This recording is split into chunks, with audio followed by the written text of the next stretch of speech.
Enfant intérieur en hypnose, pour ou contre? Bonjour, bienvenue dans cette vidéo. Plus largement, est-ce que je suis pour ou contre l'enfant intérieur en thérapie? Je suis David Vigneron, je suis formateur en hypnose, en développement personnel, thérapie brève et également infirmier diplômé d'État. Vous avez la possibilité de vous abonner à cette chaîne YouTube en cliquant sur le bouton s'abonner qui est juste là, et puis vous pouvez également activer la petite cloche de notification pour être informé lorsque je sors de nouvelles vidéos. Alors en l'occurrence dans celle-ci, je vais vous expliquer c'est quoi ce concept, ces techniques d'enfant intérieur, quels sont les intérêts en thérapie, et je vais donc répondre à cette question pour ou contre l'utilisation de l'enfant intérieur en hypnose et donc plus largement, comme je vous l'ai dit, en thérapie. Alors tout d'abord, pour commencer, qu'est-ce que cette notion d'enfant intérieur? C'est quoi l'enfant intérieur en thérapie, en hypnose, en développement personnel? Eh bien c'est un outil, c'est vrai que c'est quand même plutôt un outil de développement personnel de base, mais qu'on utilise en thérapie et par conséquent, et tant mieux, que l'on utilise également en hypnose, donc qui est désormais couramment utilisé ici ou là, qu'on soit en sophrologie, qu'on soit en hypnose, qu'on soit en thérapie brève, en EFT, que ce soit sur du développement personnel, du coaching ou autre. Donc c'est l'enfant intérieur. Qui représente cet enfant intérieur? L'enfant que nous avons été avec tout son vécu, qu'il soit émotionnel, qu'il soit psychologique, qu'il soit aussi énergétique, avec tous les besoins qui parfois, pour cet enfant intérieur, n'ont pas été satisfaits, toutes les croyances parfois limitantes, alors pas que limitantes, les croyances en général construites, et également dans les expériences et tout ce qui a été transmis à cet enfant intérieur au niveau de son éducation. Donc évidemment, cette notion de enfant intérieur est conceptuelle parce que ce soit au niveau du cerveau, que ce soit au niveau du corps, bien entendu au niveau des organes ou tout ce que vous voulez, il n'y a pas d'enfant intérieur. On ne définit même pas une zone du cerveau dans laquelle on dit bah tiens, là il y a l'enfant intérieur. Donc c'est vrai que tout part de croyances à la base, mais maintenant je dis tant mieux. Je vais partager mon avis pour le moment, je n'en dis pas plus. Donc voilà ce que c'est cette notion, ce concept d'enfant intérieur. Vous allez me dire d'accord, et je vais répondre à cette question, mais quels sont les intérêts en thérapie, en développement personnel, en coaching, en hypnose, etc.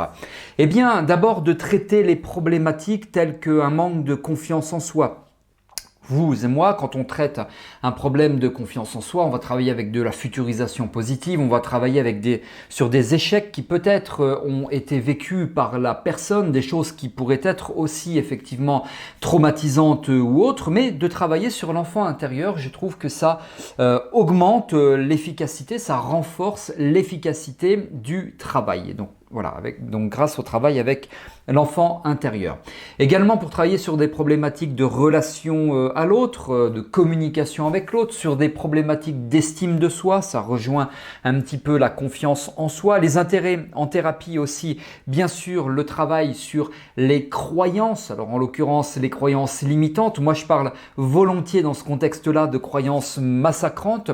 Ça permet également de faire la paix, alors la paix entre guillemets, avec un passé qui parfois peut être douloureux, qui peut nous bloquer, nous figer dans certaines situations, etc. Donc vous voyez que les intérêts de travailler avec l'enfant intérieur en thérapie, en coaching, en hypnose, en sophrologie, en psychologie ou autre, eh bien les intérêts sont nombreux. Alors je réponds à cette question, est-ce que je suis pour ou contre l'enfant intérieur? Alors je vais tout de suite vous donner la réponse et je vais la développer. Je suis pour maintenant, en tout cas, je suis pour le travail avec l'enfant intérieur. Ça n'a pas été toujours le cas. Depuis quand est-ce que je suis pour? Eh bien depuis que j'ai compris réellement ce qu'était ce travail sur l'enfant intérieur et quel a été pour moi l'élément déclencheur. Eh bien il a été le suivi d'une formation que Frédéric Barbet, l'expert, des experts en la matière sur l'enfant intérieur, donc formation réalisée par Frédéric Barbet qui s'appelle tout simplement Guérir son enfant intérieur. Alors c'est une formation qu'il propose en ligne, il parle d'enfant intérieur, de communication avec l'enfant intérieur, de faire la paix, de guérir avec son enfant intérieur, de tout un tas de choses.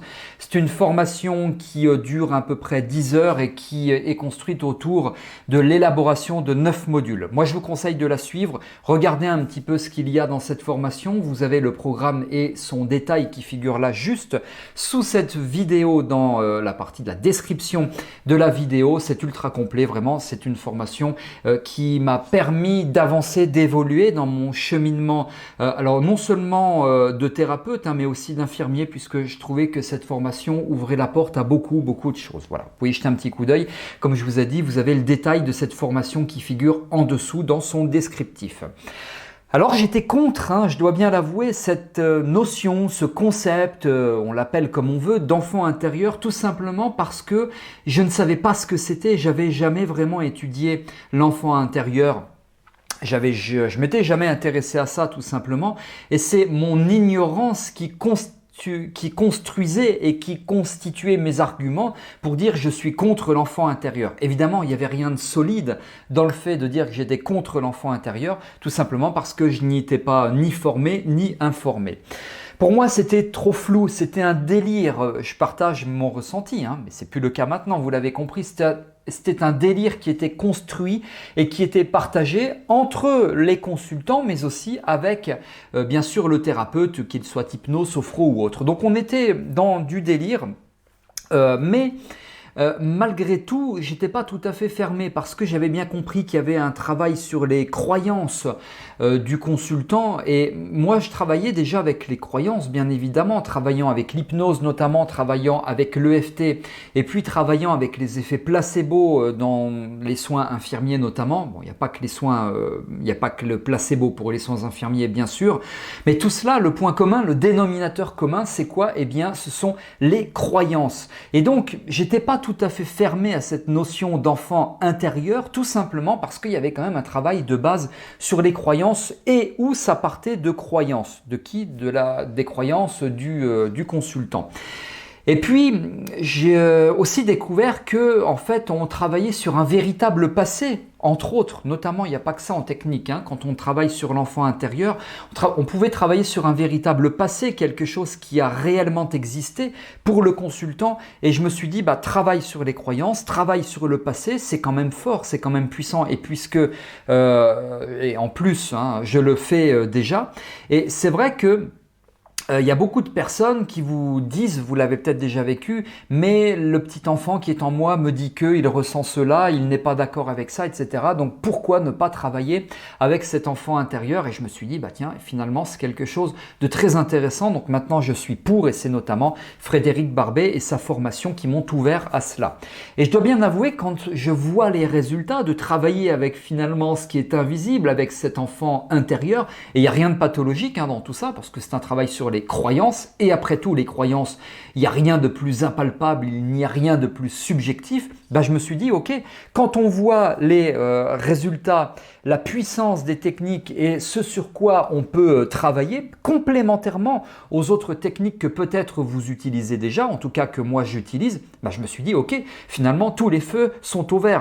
Donc vous voyez qu'on a vraiment la capacité de passer à quelque chose, d'un état où on est contre, on est figé, c'est nul cette technique, cette méthode, voilà ce que je pensais, hein, à un état où on est vraiment open, et puis c'est ok parce qu'il y a du résultat, même si on n'est pas capable finalement de tout expliquer, le résultat est là, les techniques sont relativement faciles mais efficaces, et bien c'est ok, tous les feux sont au vert.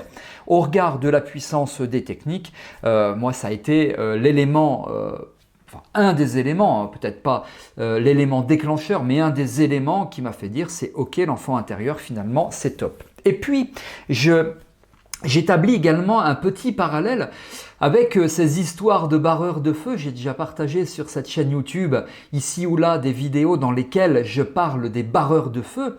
En fait, on voit rien du tout, on peut même pas l'expliquer, mais finalement, les résultats sont là. Alors, très probablement hein, que... c'est même sûr, en tout cas c'est mon avis, que quand on parle d'enfant intérieur en thérapie, eh bien il y a quelque chose d'un petit peu moins ésotérique que ces histoires de barreurs de feu, mais qu'on soit sur un travail avec l'enfant intérieur, qu'on soit sur avec un travail sur les barreurs de feu, ou sur un travail avec les barreurs de feu plutôt, eh bien le résultat est là. Et moi, ok, de formation infirmier, doit pratiquement être capable de tout expliquer. La morphine est efficace parce qu'on travaille sur ça, les antibiotiques sont efficaces parce qu'on agit sur cela, etc. Mais dans ce contexte-là, finalement, j'ai admis qu'on a du résultat. Le résultat, on le voit. La personne est capable de parler en public, la personne est capable de construire une relation amoureuse, la personne a plus confiance en elle, la personne n'a plus la phobie de je sais pas quoi, etc.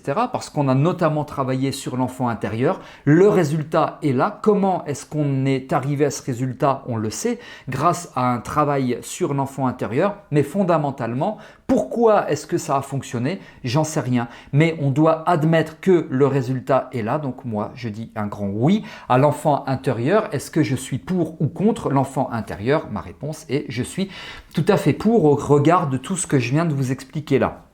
Pour autant, si vous me connaissez, pour faire le lien avec ce que j'ai expliqué au début de cette vidéo, si vous me connaissez depuis plusieurs années, j'ai pas toujours tenu ce discours. Mais comme quoi, l'être humain a cette faculté de changer d'avis quand il découvre notamment, c'est le cas ici, de belles formations, en l'occurrence celle de Frédéric Barbet. Donc j'ai changé tout à fait d'avis et donc oui à l'enfant intérieur. Voilà, si vous avez aimé cette vidéo, vous pouvez la partager, vous pouvez également liker en cliquant sur le petit pouce bleu vers le haut. Vous pouvez vous abonner, je vous le rappelle, à cette chaîne YouTube et puis regarder, jeter un petit coup d'œil sur la formation de Frédéric Barbet dont les détails figurent sous cette vidéo. Vous avez des remarques, des commentaires, des suggestions, des questions, n'hésitez pas à m'en faire part. Là aussi, ça se passe sous cette vidéo dans la partie prévue à cet effet, à savoir dans la partie des commentaires.